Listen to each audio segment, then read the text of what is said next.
Okay. So we'll look at Haya and Alif Lam, the A and the L. And so Haya, the first definition is every religion has its character, and the character of Islam is Haya.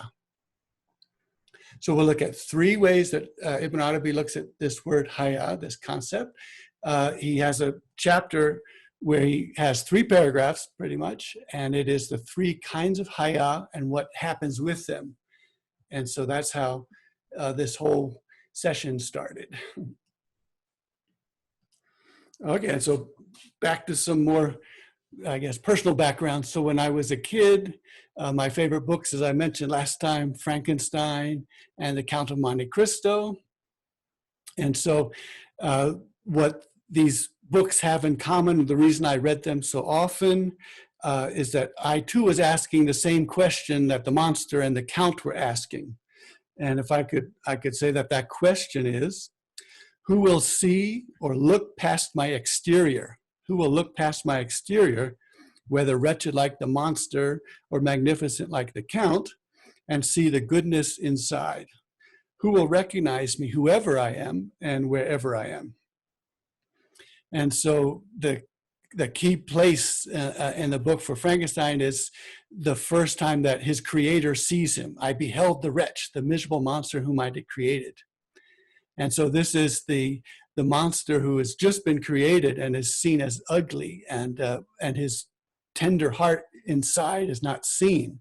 And we see throughout the book how tender the heart of this creature is, but that his creator couldn't see that. And so he was doomed to be wretched in all his life. And then the count, of course, is the tender-hearted Edmond and all the circumstances that take place with him. So when Mercedes, when she first is talking to her son about the count, she's asking him questions, and then she's, je ne vous interroge pas sur son origine, je vous interroge sur la personne. I'm asking you about his person, not his exterior. And then when they do meet, and Mercedes, she says that she has seen him and recognized him from the very beginning. She knew the moment she saw him that this was her tender-hearted Edmond, and she heard it from the voice. So the exterior did not confuse her. She recognized who she was looking at.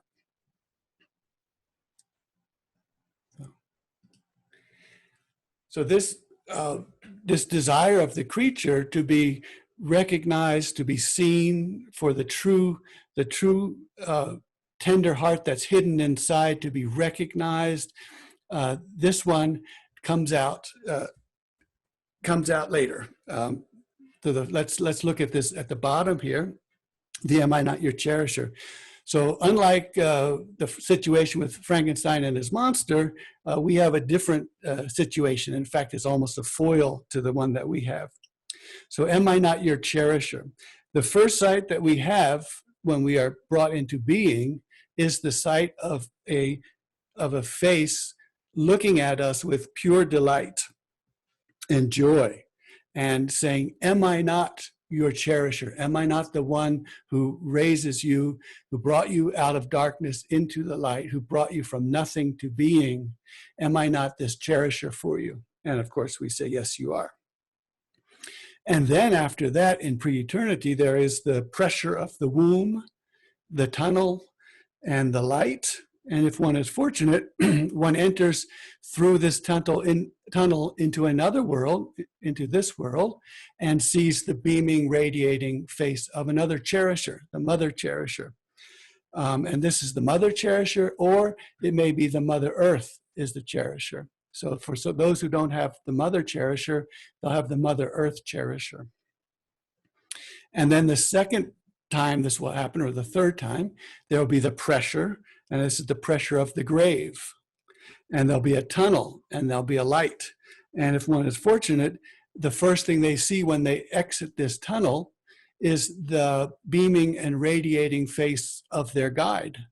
And the beaming guide will extend her right hand and lead you across the bridge. So that's the third time this happens. So as I was saying, so myself as a child and the monster and the count, we asked, will ever someone ever say to me, I see you, I recognize you. I see what is inside you. I see what is hidden inside of you, and I know you. And then if someone were to do that, if someone were to say that, we would be intensely thankful to that someone. Now, it then is clear to now that this is also a sentiment that we have heard before, and that is, I am treasure. I am a treasure hidden inside. So there's something hidden inside that's beautiful and that needs to be seen, and I love to be recognized. So I create the creation, and I introduce myself to them, and they recognize me. And I am intensely thankful. Shakur, I am intensely thankful. So the key to this looking inside is to see what's inside and not be put off by what the exterior shows. And so Mercedes, she says, I was not confused by your exterior count. I knew that you are the tender-hearted Edmond.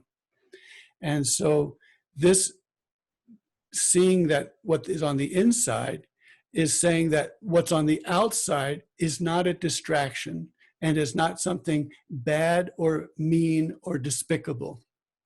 And so indeed, God does not experience Haya in making a parable even of a gnat. So God does not experience Haya when propounding a parable.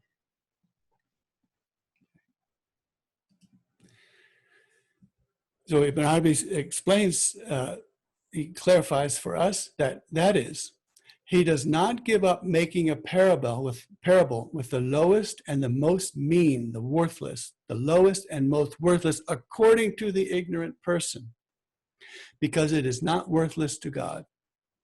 And how could anyone be worthless who is exactly the indication pointing to God? The one indicated is magnified tremendously by the tremendous magnification of its indicator. So one of the what we kept hearing when India was closed down so suddenly, so many people just had to be on the road, and I read in news reports, more than one person was saying, I am a nobody. I'm like an ant. My life doesn't matter, as if they're not seen. Who they are is not seen. And what Ibn Arabi is saying, he's also counseling us about sometimes people on the spiritual path, sometimes we want to say, oh, we're so low and God is so high. So we're so low and God is so high. And Ibn Arabi is saying, how could anyone be worthless who is exactly the indication pointing to God? So unless we are high, then God is not high. The one indicated is magnified tremendously by the tremendous magnification of its indicator. So this word tremendous here is very important. This is azim and uzma and azama. So one of the teachers, and he is Bayezid Bistami, was asked by one of the people about the most tremendous name of God. So this is the most tremendous as Aziz, but also most transcendent name of God. He said, show me the least, so I may show you the most tremendous. Names of God, all of them are tremendous. So be true and take whatever name you wish. And then Ibn Arabi describes, I met the teacher Abu Ahmad bin Said Bun in Murcia, and a human being asked him about the most tremendous name of God. He threw a rock at him. Then he pointed to him. You are the most tremendous name of God. And when Ibn Arabi describes this and discusses this, he says you, it's singular, second person singular. And he says, I really mean you, because he says, you may say, but we're all human beings and we're all then blah, blah, blah. And Ibn Arabi says, no, I meant you. And so the very second person singular is who is being addressed. So you are the most tremendous name of God. And therefore you must be tremendously magnified, because that is the indication of the most tremendously magnified. We'll have Ilahi in a moment. Another Ilahi has, everywhere I look, I see only saints. This is the idea of when walking by the rotting carcass, what the Prophet ﷺ says is, but look at how white the teeth are. And I'll put an example, a very worldly example. So let's say I make you a blueberry tart, a nice blueberry tart. And you say, well, it was nice, but the seeds got caught in my teeth. And that is, that becomes very deflating because I can't help it. Seeds are going to be in the blueberries or the blackberries, and they're going to get stuck in your teeth. But can't you enjoy what I've just given you and patiently endure that the seeds are caught in your teeth? And this is, in a sense, what we hear from the divine all the time. So this is the way the world is, and it is perfect, even though it doesn't fit you right now or fit you in the way that you want it to fit. But can't you overlook that and endure it patiently and see where the tender heart is who gave you this gift? And so seeing the tender heart that in the midst of things, of seeds getting caught in our teeth, is part of the spiritual path. So if we could have our Ilahi now, I think it's Baki is going to sing for us. Is that right? Good.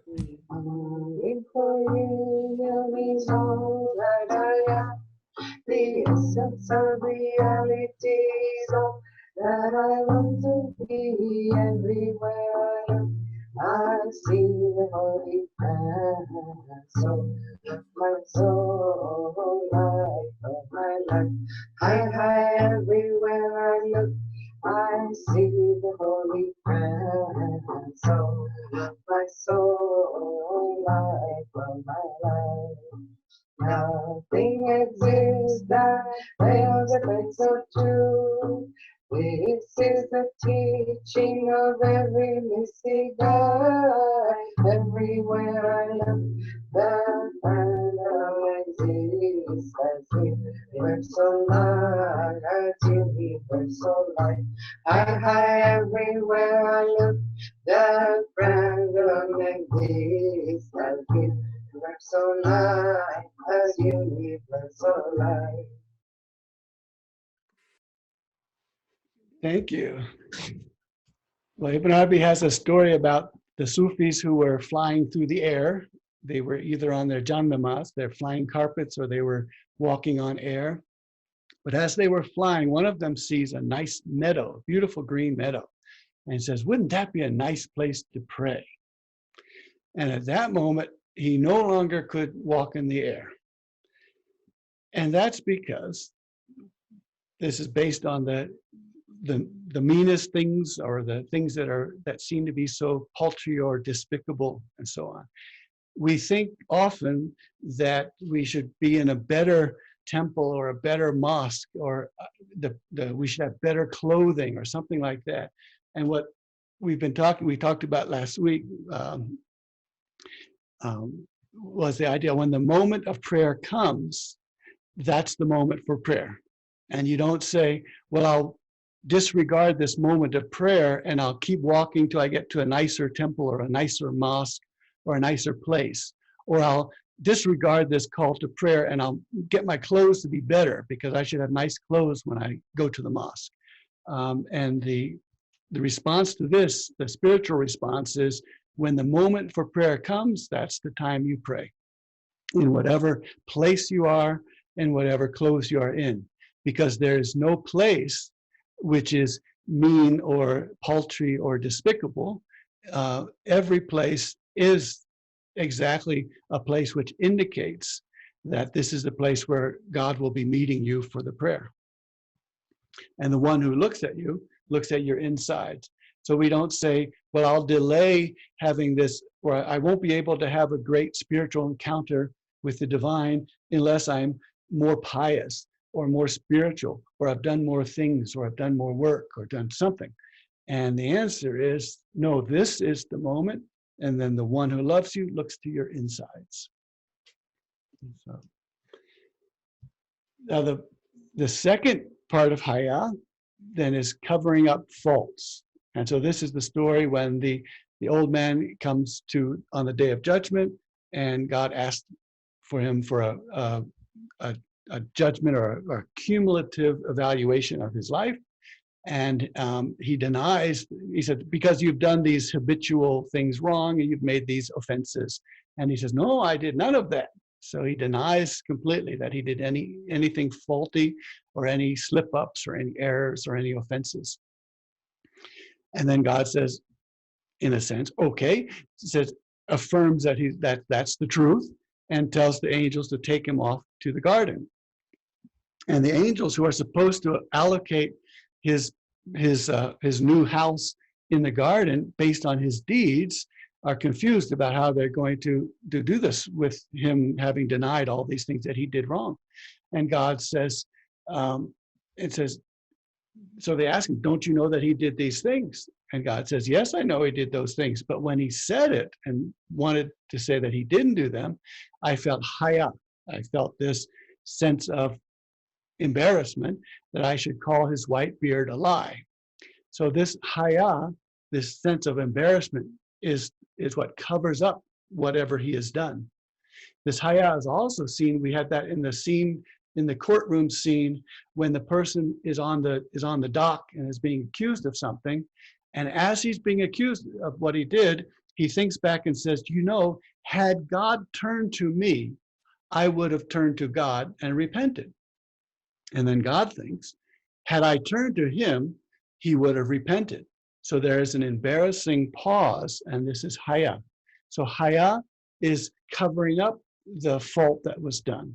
So things that were faulted, the seeds of the blackberry that are in your teeth, all of those things are covered up. And Haya only brings good, and God is the one who has Haya, is Hayi. So he brings from his Haya only good. And what good could be more tremendous than having a cover put over his faults? And so these covers are what's put over the things that are faults that we've done, the things that just didn't come out right. And so the two parties get together here. So the presence has, in the presence, she has two faces. One face goes to the true, one face goes to the slave. So it's a membrane or a barza. And this is how the matter is arranged and ordered between God and the creation. And the two begin to resemble each other, ashtabaha, so resembling each other. And so when they resemble, in Arabic, the word resemble also means confusion, because when two things resemble each other so much, there's a confusion about which one is which, and you don't know who is who. So when Haya is happening, when this covering up is taking place, and this back and forth is happening, we don't know who is who. Then, Ibn Arabi tells us, the true emerges visibly here with an adjective of the creation, and the creation emerges visibly with an adjective of the true. And then this water skin, which has been worn out, gets covered with a new leather skin.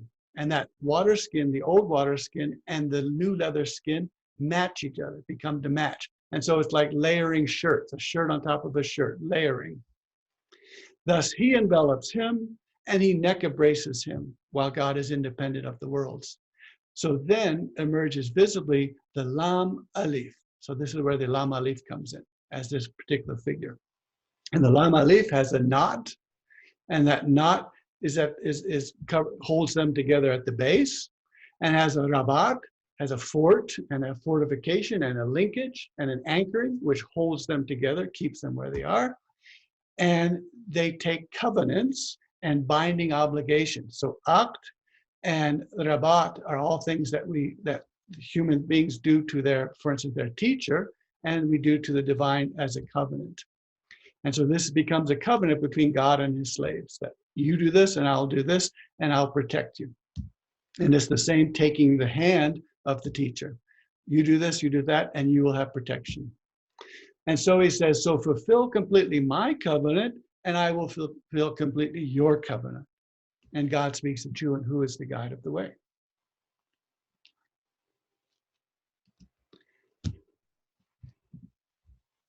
So this covering up causes a confusing resemblance. So this is the third paragraph of that chapter, that the covering up causes a confusing resemblance. And the Alif and the Lam become so linked together that there's a confusion about who is who. Who is the Aleph? Who is the Lam? Who is God? Who is the creation? Who is Haq? Who is the slave? And Ibn Arabi said, this is why occurs a sharing in our doings. The question is, do they belong to us or do they belong to God? So we went back to you are the most tremendous name. So you are his name, the tremendous. And given that you are al-Azim, and given that you are flush against his image, the link is established between you and him. So this flush against the limit, the image, which is the mirror, looking at the mirror and the image that comes off of it, there is a link, an anchor that's established between you and him. So he said, he will love them and they will love him. Love is the link between the lover and the beloved. And it is not concealed that the shape is affectionate to its shape. So this is an Arabic proverb that things that are shaped like you are things that you like and are attracted to. So your shape, so things that the shape is attracted to its shape, the shape is affectionate to its shape. So the Alif, which becomes more and more like a Lam, and a Lam which straighten out more and more like an Alif, they become to have the same shape and they become affectionate to each other because they're the same shape. And this is the complete human being is not like anything. There is like him nothing. So there is nothing like him is the exact same shape as there is nothing like his like. So Laysa kamithlihi shay'un is the same shape as Laysa kamithlihi shay'un. So there is nothing like him is the exact same shape as there is nothing like his like. So these two shapes become affectionate to each other. So the Laysa kamithlihi shay'un, there is nothing like him, becomes affectionate to the one there is nothing like him. And the one who is there is nothing like him becomes affectionate to the one there is nothing like him. And so they become affectionate to each other and they have a confusing resemblance. So the Lam Alif, the L and the A, the Lam Alif is the image and the letter is mixed and ambiguous to the viewer. Which of the two legs is the Lam and which of the two is the Alif? And each of the two insert into his mate. Each of the two insert into his mate. Okay. So this is also how the shared name Al-Mu'min, the faithful, shared by the divine and shared by the creation, the faithful person and the faithful divine, Al-Mu'min, is the mirror one, because the Mu'min, the sibling or the faithful, is a mirror for his sibling. And so that means that the Mu'min is a sibling of the Mu'min. So the divine is a sibling of the creation, the one who has faith. And this is one of the most wondrous of these aspects. And that is that God is intensely thankful for things that you have done. And so when God gave that old man these habitual offenses and faults and errors, that man had to receive them, had to accept them, that this was happening to him. So when God says, here's the seeds of the blackberry, the old man had to say, I accept them, and I will show and demonstrate and have emerged visibly from me these offenses and these errors and these faults. So God is most intensely thankful for the old man, for us to receive and accept those divine names which are causing us to do things that are erroneous or faulty. And so God is intensely thankful on behalf of the divine names for them being received by us.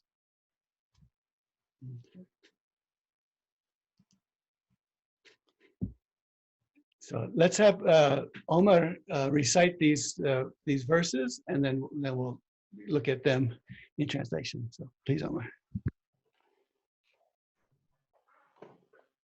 بسم الله الرحمن الرحيم وأزلفت الجنة للمتقين وأزلفت الجنة للمتقين غير بعيد والتفت الساق بالساق إلى ربك يومئذ المساق صدق الله العظيم. The English translation: is, and the garden is brought near to the righteous. And the garden is brought near to the righteous, not far. And one leg has coiled with the other leg. To your Lord that day shall be the procession.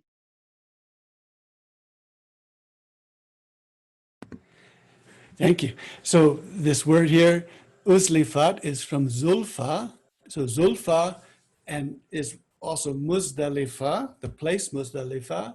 And zulfa in the subcontinent has thousands and thousands of pages of poetry about the zulfon, the woman's braids, the hair. And zulfa in this verse is be brought close together, the way that strands of hair are brought close together. So this bringing close together and braiding is this image of the zulfa, of uzlifat. So uzlifat, zulfa, bringing together closer and closer, the two strands become so close that they become braided and entwined with each other. And so we have a knot on this, on the lam alif on this other side. There's a knot, and then below it is the rabat, is the anchoring fort. And so this is how this is the image that Ibn Arabi had been working with us on. And then on the bottom here, the al-tafa, this al-tafati, so that's the word beneath all of that. You can see the A-L-F, alif. So this is the eighth form, which is a reciprocal form. So it's as if you're saying that the leg is alifed to the other leg, which is alif to it. So the two eggs are alifing, or a-ing, alifing together, back and forth. So the two legs are both becoming alifs, which are alifing together. And so this is the imagery of that, of braiding and coming closer and closer together.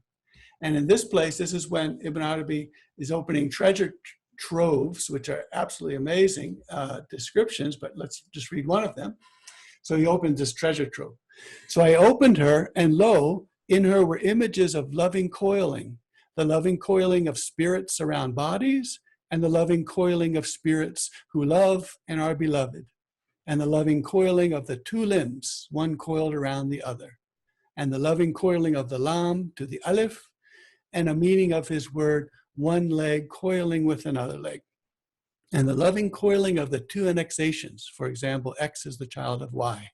So correlations, X, as long as you can say, I am a slave of God, you are linked with a correlation. So this correlation of a slave of God, Abdullah. Abdullah is a link and an anchoring relationship. And as long as you have this annexation, this linking that's tied to you, then you're in good shape. So this, all of it is knowledge of anchoring linkage. Cherisher, cherished. Divine, under the divine. Powering, powered. Knowing, known. So how can the second term in those phrases be mean or despicable or worthless? They have to be tremendously magnified because they are indicating the one who is tremendously magnified.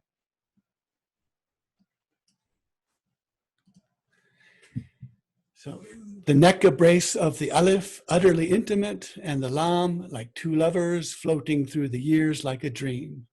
The leg swirls around the leg, which becomes mighty, and there came to me from the two wrapped, entwined, a sign. So wrapped is like the cloak that wraps up Muhammad sallallahu alaihi wasallam. The pulsing heart, as his meaning is his embrace, there appears to him a bringing out to being and an annihilation.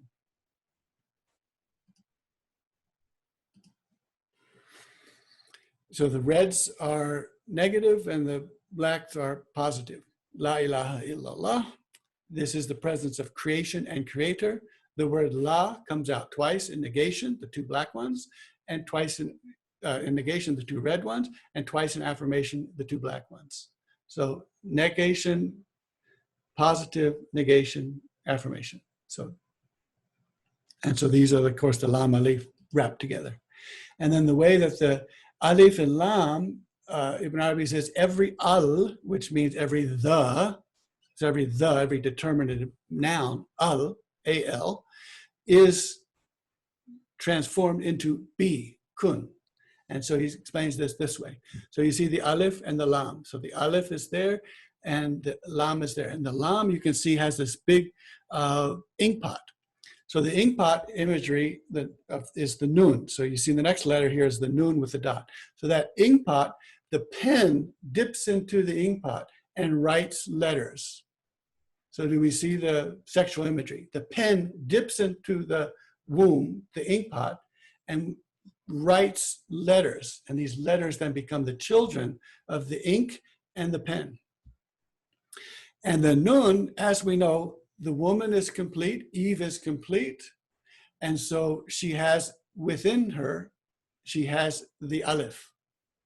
So because Ibn Arabi said the woman is mutashabiha, which means resembles and is confusingly resembling, because her origin is Adam and then Eve becomes a separate being.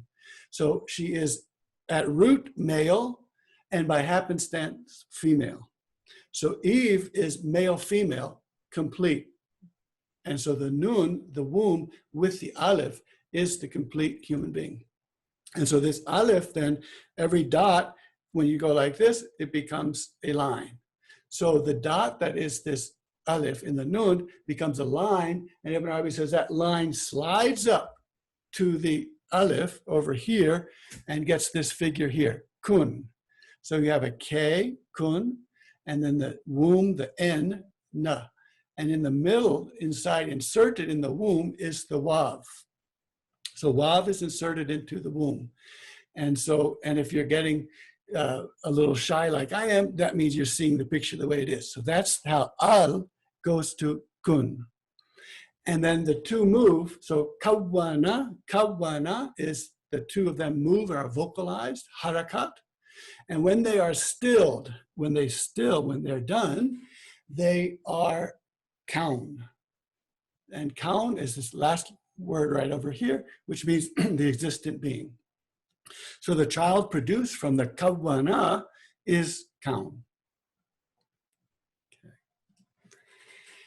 And the geometrical algebra of 1 times 1. In Arabic, you call the word multiplication. So multiplication is hitting and striking. So when the 1 strikes the 1, Ibn Arabi says sometimes you get the 1, sometimes you get 2. And what he's saying is that we have a geometric algebra where the Alif times the Aleph creates an Aleph either which is a scalar or which has a dimension to it. And if it has a dimension to it, it's like the cloak on the body. And so the Jubba of Al-Halaj, he said, there's nothing in this Jubba but God.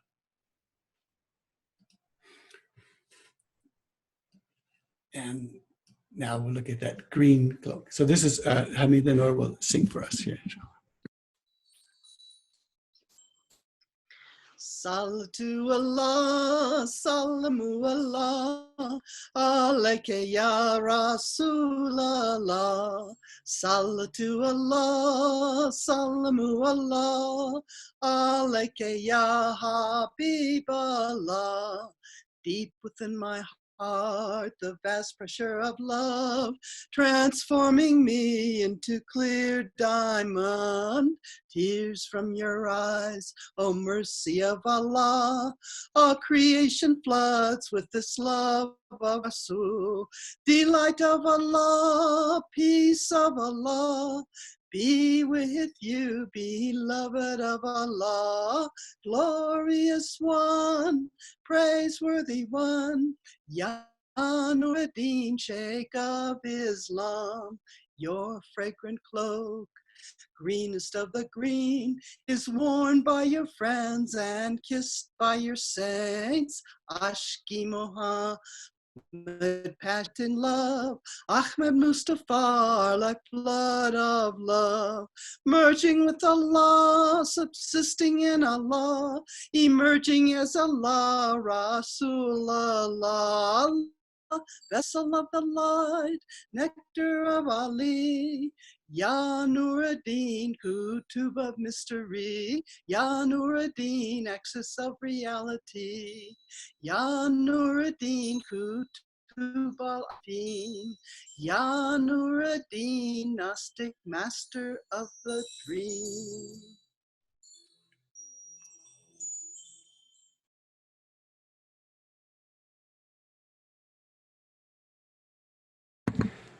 Thank you. So if you look quickly at these images, it's the same, that triangle on one side of the screen is actually not joined. And so but if you look at it at a certain angle, you can see that it's joined. So these are shapes which in one place are not joined, but at a certain angle, they become joined. So how this works is the basis of Ibn Arabi's geometrical algebra of the Alif and the Lam. And that comes out here. So the 10 days of Hajj have entered on us, and we're looking at a screen here. So the projection onto the screen, and then this world that we live in. So if we are in this screen, the screen is layered. There are many layers to this screen. And so one image is being projected to different layers of the screen, the next world, the dream world, the Atlas world, and so on. And if we are walking in the earth or are buried in the earth, then we are a place which the light will hit, and that light will hit and we will be projected somewhere. And so being projected somewhere is our experience of being here. And so if this Alif Lam is linked and interwoven as we see as the puppets are, so if the Alif Lam where the puppets are together, they may shine onto the world as being separated. So this togetherness might be this when it comes to the dunya, to the world. And so indeed, if the Alif and Lam, the Adam-Eve linkage, so Adam, when he came down, he landed on Adam's Peak in Sarandip in Sri Lanka. And Eve is in Muzdalifah. And so it may seem that they are apart because one is in Sarandip and the other is in Arabia. But the Alif and Lam are actually, as puppets, they are linked together, they're together. So when Adam comes to Arafat, to Mount Arafat, what happens is Arafat who? She recognized him. And the greatest day of this 10 days, the 9th day, is Arafat. And this is the day when the dua are all answered. And Arafat who? She recognized him. And then Muzdalifah, that's the Zulfa, the braided hair. The Muzdalifah is the place where Adam Azdalafa, so became joined and linked to Eve again. And this is why it's called Jama, the gathering together. So Muzdalifah is called Jama. So when these two meet, she recognizes him, and then they go to Muzdalifah, and they become linked and braided together in this world as they are in the pre-world, in the pre-screen area. And so this tells us that anyone who is walking in the earth or buried in the earth can be projected next to you in your dream, in your imaginal realm. And you can see them and be linked to them, even though physically or spatially you're very far apart. So spatial distance then means nothing to the Alif Lam, which is projected onto the earth screen. Okay. And so this Alif Lam, to follow it up, so it's a focus. If we begin to look at the Alif Lam, Ibn Arabi is telling us, you'll be able to navigate the ocean of the Quran. And what that could mean, one thing it means, is that the Alif Lam is this story of the Alif and the Lam linking together, not a confused resemblance. So if you look for the concept, when is the creator confusingly resembling the creation? When does the creation confusedly resemble the creator? This is a way to navigate through Quran. So he says, plunge into the ocean of the inaccessible Quran if you are capacious enough in breath. Otherwise, limit yourself to the tafsir. And if those plunging in did not head straight for the places near the shore, they would not come back out for your sakes ever. The prophets and the protected inheritors of them, they are the ones who seek these nearby places as a kindness to the people. The ones who stand and persevere, who interlock to that side and are stuck fast, adhere fast, never coming back, no one benefits them and they benefit no one. They are made to go to the very middle where the waves of the ocean meet.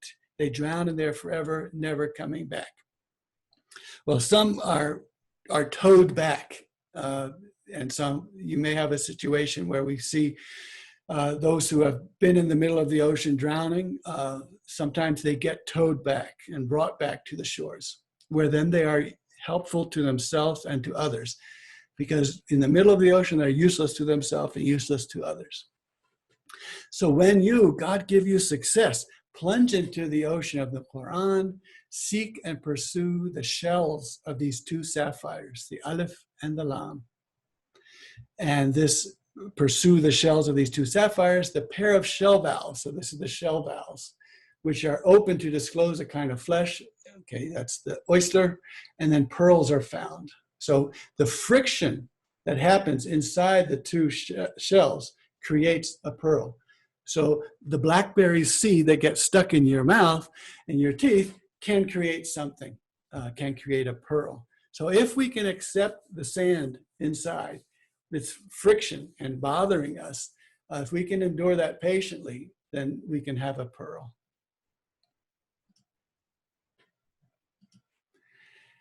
So this is the unknot, the lam, and the alif. This is a call that Ibn Arabi gives us. Unknot, the lam, and the alif. I'll just give, let's have Omar recite the red ones, the two verses. The top is a hadith. It might be hard to read because it's a Butrus font. And then the other two are Quran. The Quran one is بسم الله الرحمن الرحيم يا أيتها النفس المطمئنة ارجعي إلى ربك راضية مرضية فادخلي في عبادي وادخلي جنتي صدق الله العظيم. Okay. Good, thank you. So this is the return of the soul that has been contented, that endured patiently the sand inside the shell. And the unnat, the lam, and the alif. Ibn Arabi takes la reba fi. So we, dalik al-kitab la reba fi. There's no doubt in it. And Ibn Arabi says, unnat, the lam, and the alif, and see what happens. And you get ariba fihi. And that is what? Would I cause doubt in the Quran, in which hearts find rest and tranquility through this remembrance of God?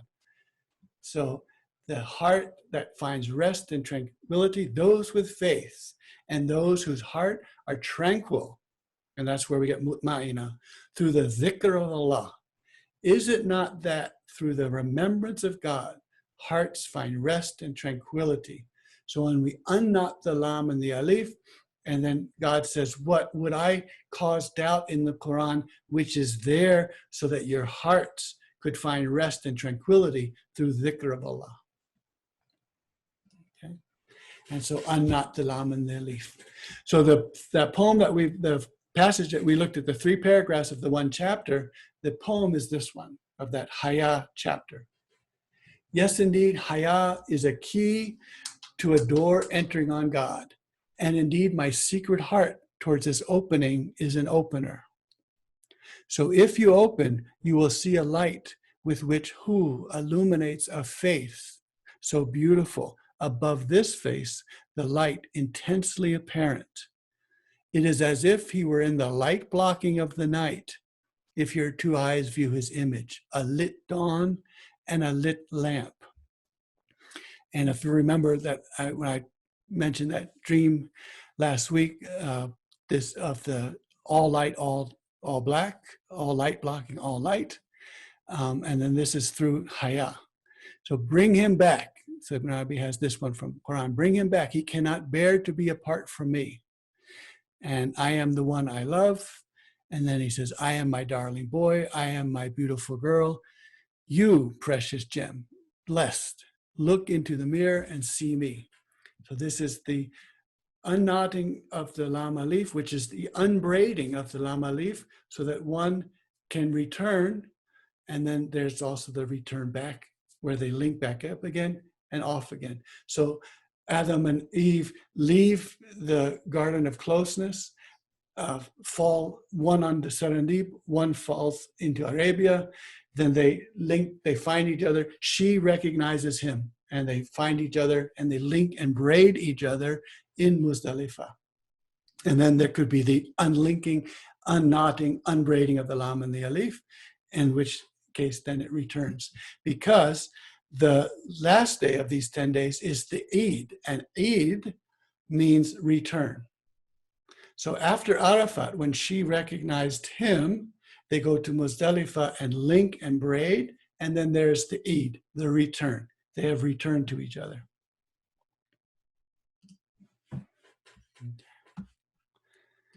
And so we can everyone hear okay?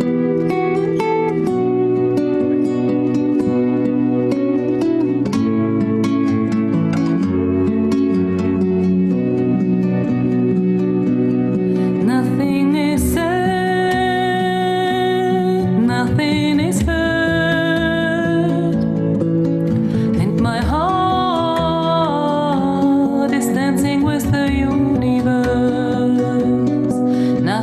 is said.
Okay, so, all right, well, thanks for being here. This has been wonderful. We had to go over time because of 18 slides. So maybe in 2 weeks, is Thursday, 2 weeks, is it 6 August? That might be a time where we can revisit the slides. But this time it'd be really wonderful if you could come with your ideas and your experiences to these slides. So we can perhaps look into doing that in the 2 weeks from now. Okay. So, okay.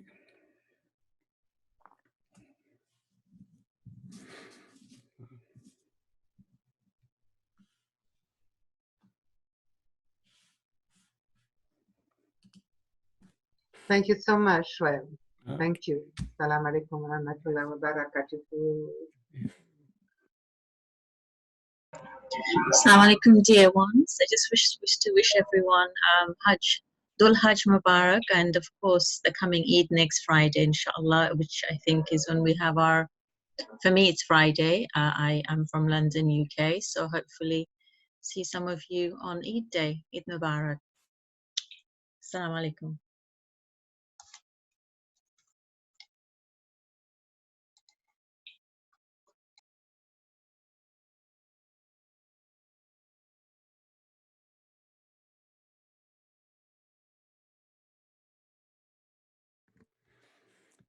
So I take it that everyone understood everything completely, so no problem.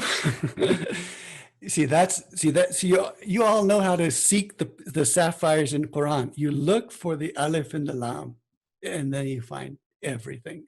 And you plunge and you dive deep and you go to the sapphires of the Alif and the Lam, which means that this connection between the creature and the creator. And so we follow that, and we'll be all right then.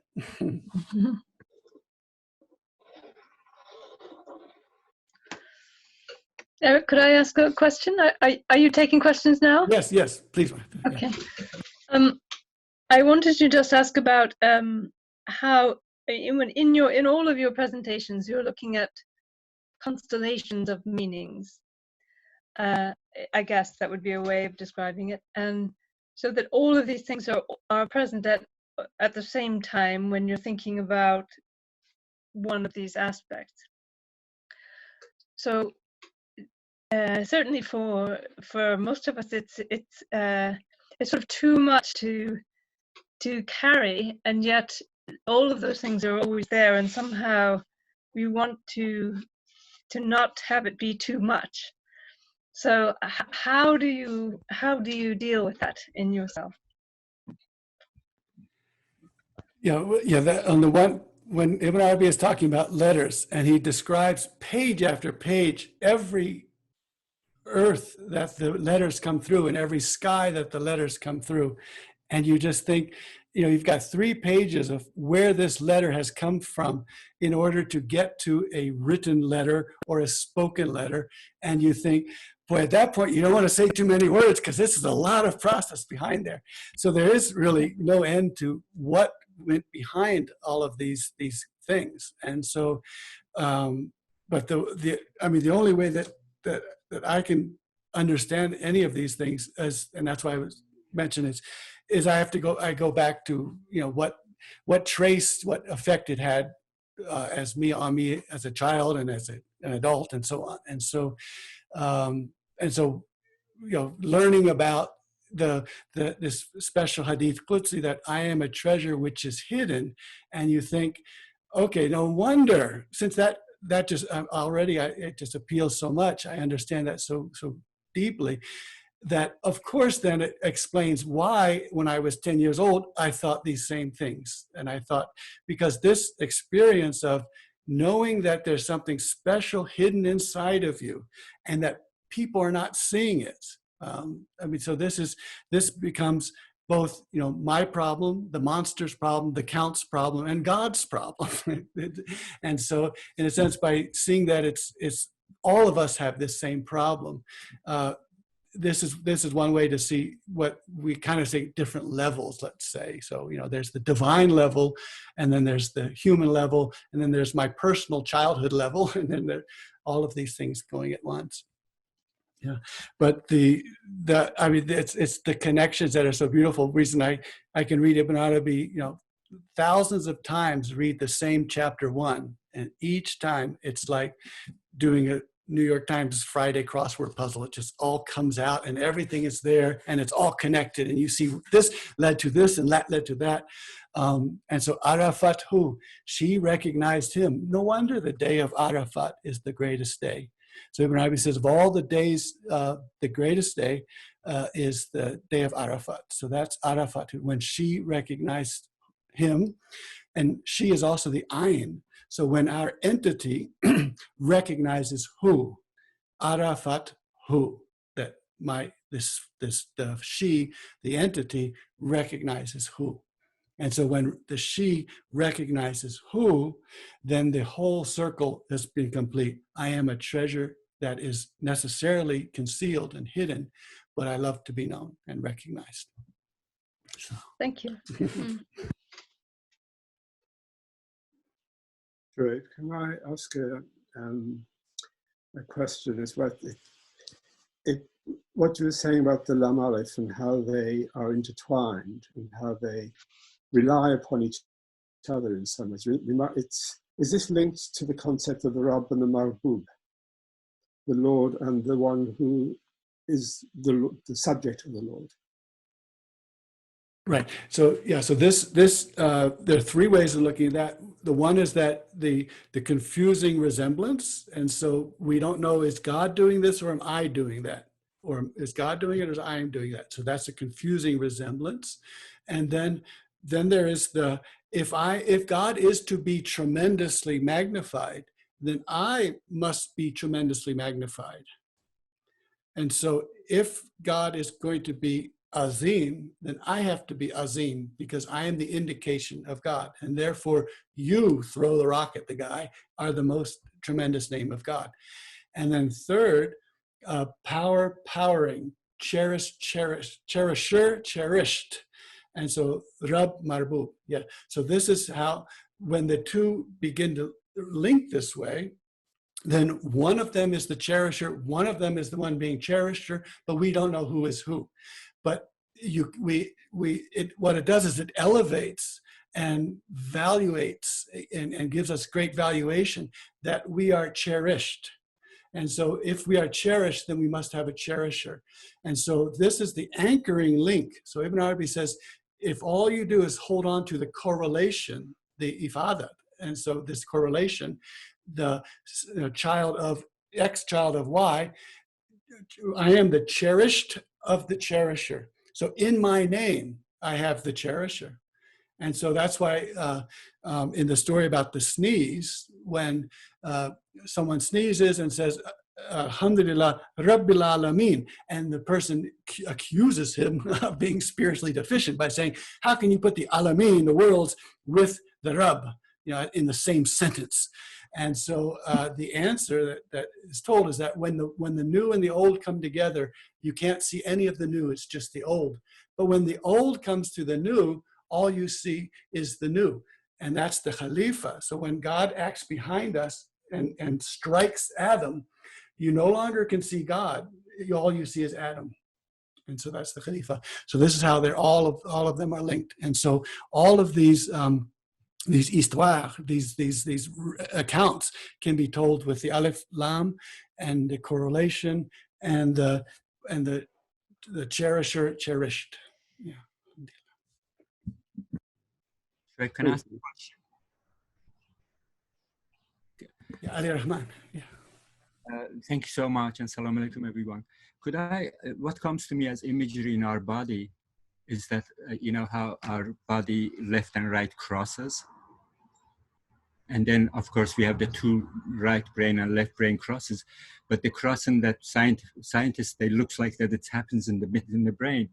And also our blood vessel, red blood and blue blood going and coming back.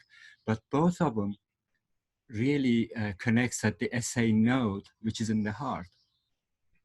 that's the knot between the law, and when we pray, we raise our hand, we become like the lam, Alif Lam, that one happens in the brain, but the reason, this is a question, the reason like the zikr of the heart is because of that, it happens in the heart, the SA node. And the scientists now, they see that the magnetism that the SA node creates in the heart, which they can map it and see it's 10 times larger than that happens in the head.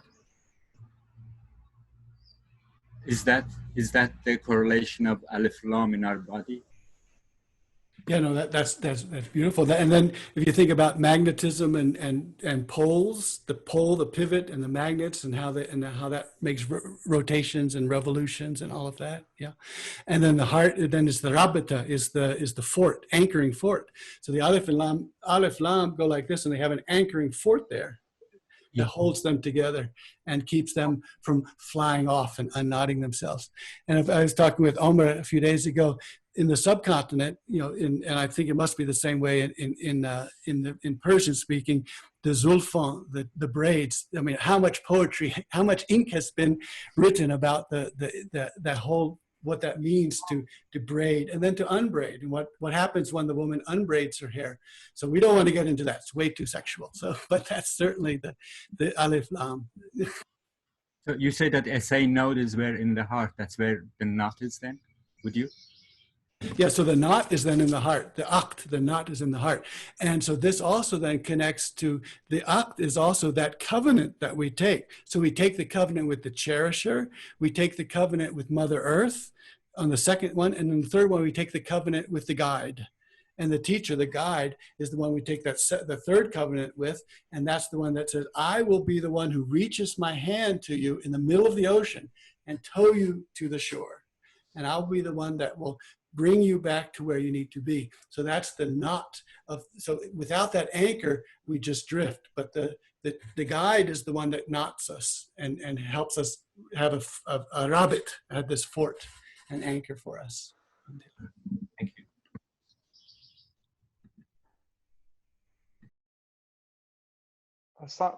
Something comes to mind, Shaib. I remember reading somewhere Ibn Arabi saying that the way to approach life, like as not to be bounded by any state, by not to be bounded by any reality, is to always unknot reality, not hold any form, and not reality based on the situation you're with, address it, and then unknot again, so that you're free to see and knot again. So this unknotting and reknotting in reality, which I think is the heart of the way.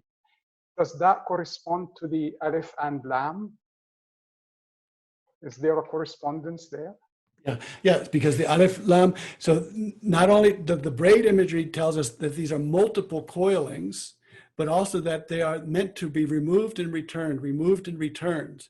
And so Adam and Eve have to be removed from the garden into the world, because the world is where they belong, and they're Khalifa. They are the ones God is going to act behind. So their true place is the world, not the garden. So they have to be removed from the garden. But as they remove, then they separate. And then they have to find Muzdalifah and Arafat who. She has to recognize him, and then they have to join.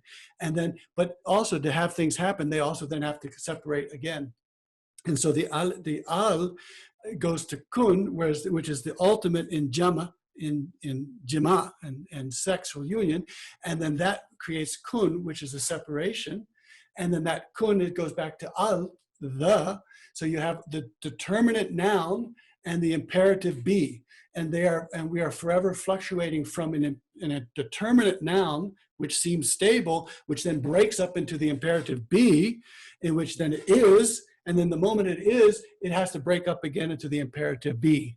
So we're forever having the loosening and the braiding of the hair.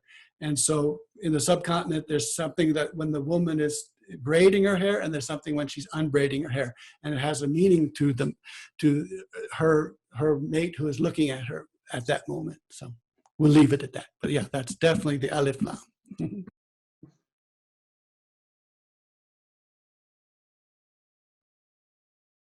Shuaib, there's a question on the chat.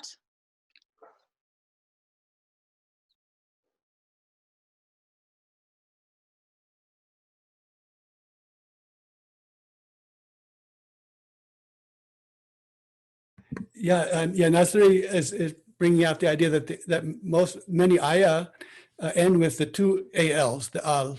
So Allah name like Al-Rahman and Al-Rahim. Yeah, and so yeah, that's certainly there. And Ibn Arabi also will talk about why Ar-Rahman, how the L goes into an R because of Ar-Rahman, Ar-Rahim, and that's another story entirely. And then we also have, could you please elaborate on how, if we hold on to the Alif Lam, we're safe in the ocean of the Quran. So when we're plunging into the ocean of the Quran, it's very easy to get lost and to be plunged into become, it's the inaccessible Quran, the Aziz Quran, the inaccessible Quran. And so to look for the Alif Lam, which is, well, come to think of it, I guess that brings back to that earlier question about how I personally have handled these layers and these multiple meanings. There are a few things that I know, but that I know them very, very well, tasted. So I've tasted. So, and that's, from childhood onwards, I can list 3 or 4 things that I know. And what I know is actually Alif Lam. But at 10 years old, I had no idea that was the Alif Lam. But I knew that experience. And so that experience, if I take that experience, now I use the word Alif Lam, I can then go into Quran and plunge into the ocean and look for where is the place where God is holding the hand out to me and rescuing me. Where is that place? Where is the place where I settle and become mutma'ina, and then I get returned into the garden with God's slaves and creatures.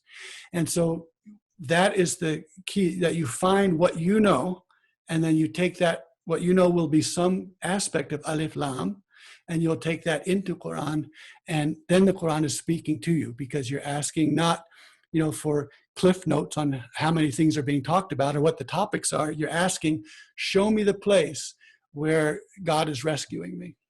So. Okay. All right. Well, so yeah, we've got some more things happening soon, so we probably should break if we could. Thank you so much for being here. It was wonderful. I did got a lot of work done last week, so it was good that we did the 2-week thing. I ended up having Rowan, the editor, had a lot of work for me to do, so I got that done. And then next week there'll be for the Eid, and then so let's join 2 weeks from now if we can. 2 weeks from now, let's see if we can get together again. So we'll give emails about that, and make sure I have your email. So if you haven't been getting emails from me or from Mustafa at Peer Press, then send me an email and we'll work on that. Okay. All right. Well, thank you very much, everyone. Assalamu alaikum wa rahmatullahi wa barakatuhu.